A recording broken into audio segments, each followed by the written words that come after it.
Judulnya adalah Sadari kepanikan, ketenangan akan muncul.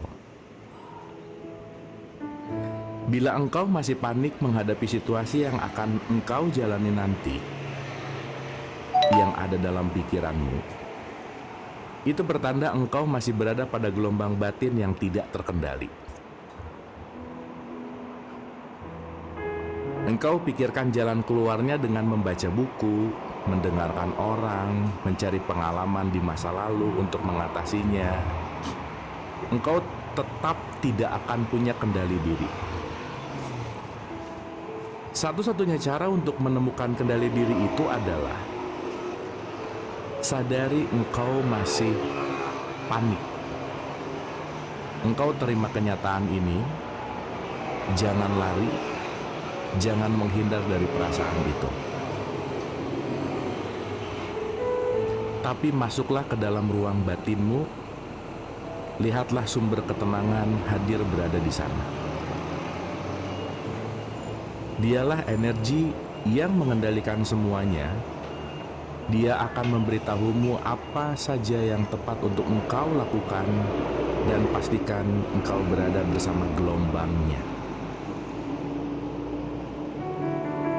Biarkanlah dia yang memberi inspirasi yang tepat bagimu, tapi jangan lupa, terima dulu kenyataan panik dalam dirimu.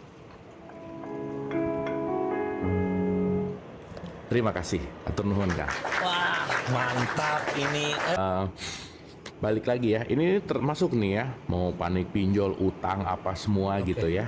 Karena ketika kita menolak paniknya, menolak rasa takutnya, itu kita akan benar-benar muter di rasa panik dan takut gitu, Kang.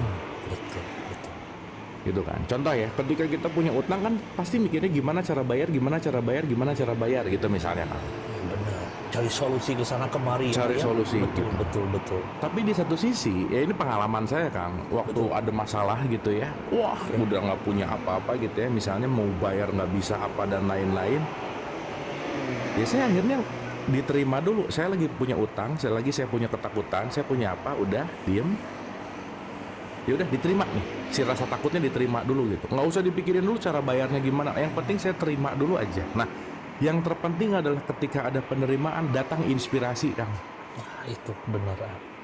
Coba, inspirasi pada saat itu ya, waktu saya dapat kasus itu gitu ya. Inspirasinya gini, saya asalnya kan nggak mau ketemu sama yang itu orangnya lah ya, karena itu sebenarnya bukan masalah saya, panjang lah kalau saya ceritain gitu. Apa dan lain, males banget untuk ketemu, bukan masalah saya, apa dan lainnya. Intinya adalah saya menghindar, Kang. Betul. Ya. Saya hindari terus gitu, hindari lagi. Tapi ternyata begitu saya datengin, ya udahlah, karena si inspirasinya datang bilang sok datangin orangnya. Dan kalau didatangin gimana pun, dan ini pernah sama perbankan apa dan lain-lain, Kang, mau itu ngomongin sistem perbankan, mau ngomongin apa, ternyata begitu kita hadir dan kita dengan frekuensi yang beda gitu ya, bahkan sistem perbankan pun ataupun ya kita bicara apapun gitu ya, itu ternyata bisa diajak kerjasama lah gitu kira-kira. Benar. Ya teman-teman. Malu punya masalah ini, malu punya kasus ini gitu. Betul. Gengsi yang itu tuh semua gara-gara apa? Gara-gara nggak terima gitu. Betul.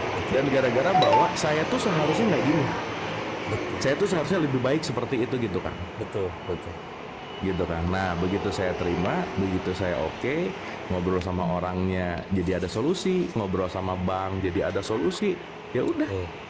Semuanya jadi ya balik lagi ya, meskipun ya balik lagi apa yang kita lakukan kan harus ditanggung jawab ya, mau nggak mau ya. Kita kan balik ke konsekuensi gitu, Kang. Itu sih poinnya, Kang. Tapi memang benar setelah kita terima, setelah itu kita hadapin pun ya benar-benar jadi solusi itu ya datang ya, karena kitanya sudah berada di jiwa yang tenang itu, maksudnya gitu ya. Bener gitu, banget. Betul. Ketenangan jiwa teh. Kalau pakai bahasa Kanada kemarin mah everything, kan, segalanya, Kang. Gitu kan. Karena kan kalau dalam perspektif sedikit ya yang suka ngaji gitu. Kenapa ada kata-kata ya ayuhan nafsul mutmainah gitu, kan? Wahai jiwa yang tenang. Hanya jiwa yang tenanglah yang diundang ke surga gitu, Kang. Nah maksudnya jiwa tenang diundang ke surga kan bukan nanti tempat, bukan. Betul. Hanya Oke, jiwa yang tenanglah yang diundang menuju jalur inspirasi gitu loh Kang. Wah, itu betul. Mm-mm. Jadi solusinya teman-teman ya, tenangkan jiwamu. Benar. Serius, tenangkan jiwa. Ya kita harus tenang dulu, baru kita akan berkreativitas ya dengan baik. Tapi hari ini kamu tidak tenang, cari solusi ke sana kemari, mana dapet, gak ada. Betul. Serius. Tapi kita tenangkan jiwa kita, terima semua masalahnya, itu bener bener banget, relate. Anjir, relate. Ini sih Kang Betul sebenarnya. ya. Sok gini, gimana kita mau belajar kalau nggak tenang? Gimana kita mau kreatif kalau nggak tenang? Betul nggak? Benar. Sok Kang Anjrit dapat ide mau bikin Anjrit kelas ini apa, pasti lagi di titik tenang di situ. Bener banget, bener banget. Saya tuh hari ini saya nggak pernah, saya harus gimana ya? Enggak. Tapi saya selalu memanage diri saya agar selalu santai, bahagia, tenang. Setelah itu muncul semua inspirasi itu. Oh ya udah, kita bikin Anjrit Class. Oh ya udah, mau buka seminar. Tapi itu datang sendiri si jalan-jalannya tuh gitu. Iya betul, dan kelihatan waktu itu Kang Anjrit itu wajahnya tenang banget ketika nerima singa gitu. Kan pernah dipostingnya begitu singa, aduh gitu. Itu maksud saya.